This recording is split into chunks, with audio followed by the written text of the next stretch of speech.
So my group and I decided to do a presentation on certified athletic trainers, and we're just looking into their profession. So my group is composed of Kelly McGee, Courtney Worley, Morgan Putnam, and myself, Amy Henderson. So this is a stereotypical athletic trainer. You'll see them on the sidelines of the games, just waiting for someone to get hurt. As you see, this athletic trainer is treating a football player, but they're not only limited to the sidelines. So in what other kind of settings will you be able to be seen by an athletic trainer? So those settings include hospital emergency departments, intercollegiate athletics, law enforcement and military, occupational and industrial settings, performing arts, physician offices, secondary schools, and sports medicine clinics. So this is the breakdown of where athletic trainers are employed. 37% of athletic trainers are employed in educational services. Then 26% are employed in ambulatory healthcare services. 13% are in hospitals. 11% are in fitness and recreational sports centers. And 5% are employed with spectator sports. So their skills, duties, and responsibilities involve injury and illness prevention, clinical evaluation and diagnosis, immediate emergency care, treatment and rehabilitation, nutrition education, and psychosocial intervention. So I'm just going to go a little bit more in depth on those categories. So what they do for injury and illness prevention: they apply protective or injury preventive devices such as tape, bandages, or braces to body parts such as ankles, fingers, or wrists.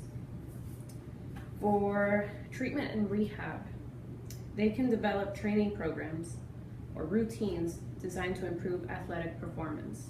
They can also evaluate athletes' readiness to play and provide participation clearances when necessary. For clinical eval and diagnosis, they conduct an initial assessment of an athlete's injury, and then if they need to, they refer to physicians for a definitive diagnosis. So I'll turn it over to Morgan.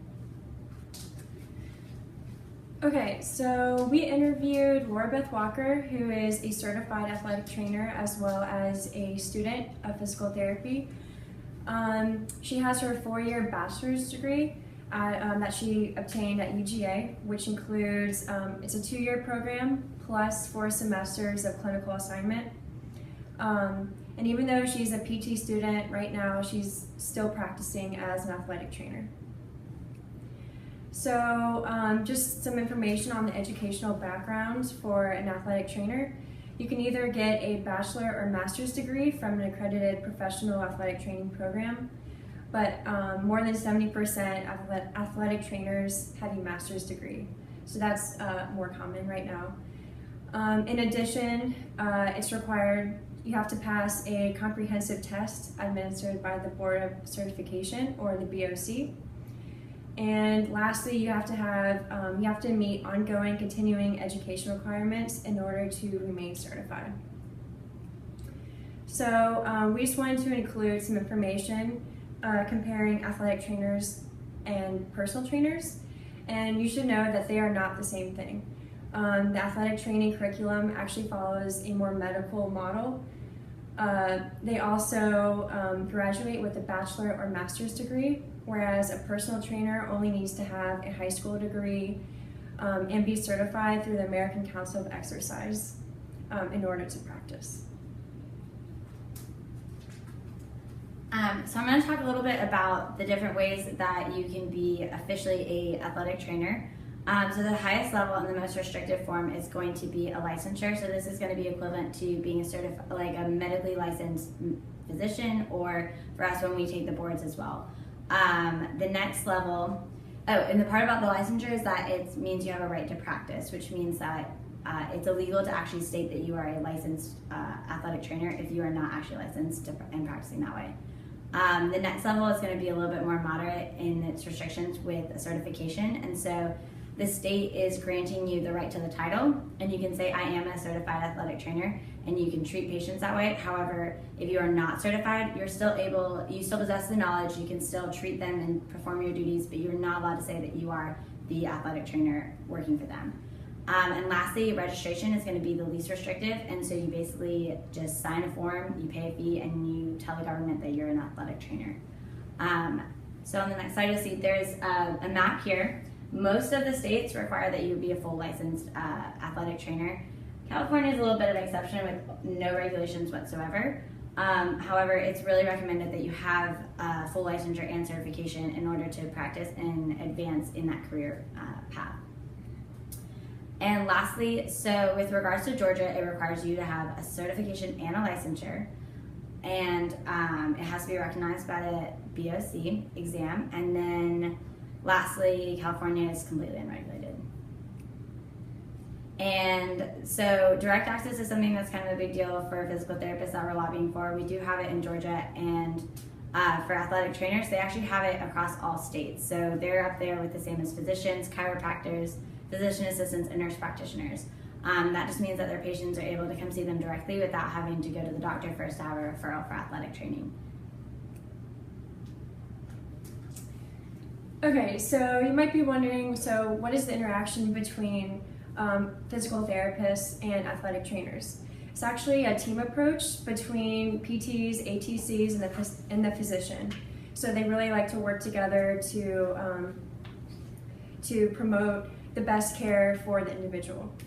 Athletic trainers can work in a PT clinic, and so interaction with physical therapists can occur on a daily basis. But it's also not uncommon for physical therapists to have credentials with an extra credential in athletic training. Okay, so just to be a little more specific, athletic trainers typically treat their patients acutely, so like right after an injury. They treat them on a daily basis and focus on injury prevention and maintenance rehab. Whereas PTs utilize their skills during post-op rehab or during more complex rehab cases. In this way, they can provide a more individualized and one-on-one approach to their patients. Depending on the skill set of the PT and the ATCs working together, there may be overlaps in the cases they both take on. Okay, so when we were talking to Laura Beth, she kind of gave us some insight onto some current issues that athletic trainers are currently facing. And the three major ones are reimbursement, salary equalization, and the high burnout rate due to the demands of the profession. So for reimbursements, most Medicare and most third-party payers do not recognize athletic trainers as medical specialists or professionals, therefore they will not bill for them. So this is where this incident to language comes into effect. So basically, a physician has to start a treatment, and they have to perform that initial treatment. From then on, an athletic trainer can come in and perform those treatments, and the physician does not have to be in the room. However, they cannot start the treatment if they want to get payment for the subject. Additionally, they have salary differences due to the education levels. And so in the PT world, we know that this is also a similar thing, as we have bachelors, we have masters, and we have doctorates. They have the same thing going on. So obviously from 2008 to 2011, you can see that their salary is increasing as the demand for athletic trainers is more rapid. But there's also a discrepancy in if you hold a bachelor's or master's degree. Even those with bachelor's degree oftentimes might have more experience. However, since they're transitioning to the master's program, you get a higher salary with a higher education. Lastly, the professional demands of an athletic trainer profession are very hard on the athletic trainers. So typically if you work in a non-sports setting, you have 40 to 50 hours set per week that you work. However, if you work in a sports setting, you have the travel component to it, so you're going to work much longer hours, you're going to work late hours, and you could actually work all of 7 days a week. You can also see this if you're a teacher and an athletic trainer at, say, a high school. They typically work 67 hours because they're having to teach, and then they're having going to the fields for the games or the workouts or the practices. So now I'm going to hand it over to Amy and let her finish on why athletic trainers are important to us. All right, so why are athletic trainers important to us? So first of all, we have to collaborate with them. And they actually work with the patient for longer, and they work with the patient multiple times a week. They are actually specialized in acute athletic injuries, and they see them firsthand. With the nutrition background, that's actually a part of their academic curriculum, so they are more knowledgeable than us with regards to nutrition. And they also have a focus on prevention, so they want to prevent the injuries. And we have learned a lot about athletic trainers during the course of this project, and we would like to thank you.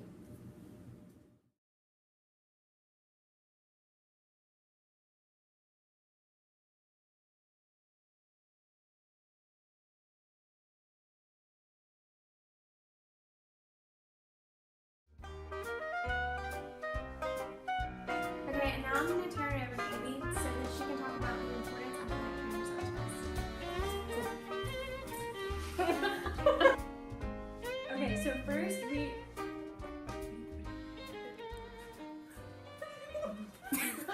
But they're not just limited to the sidelines.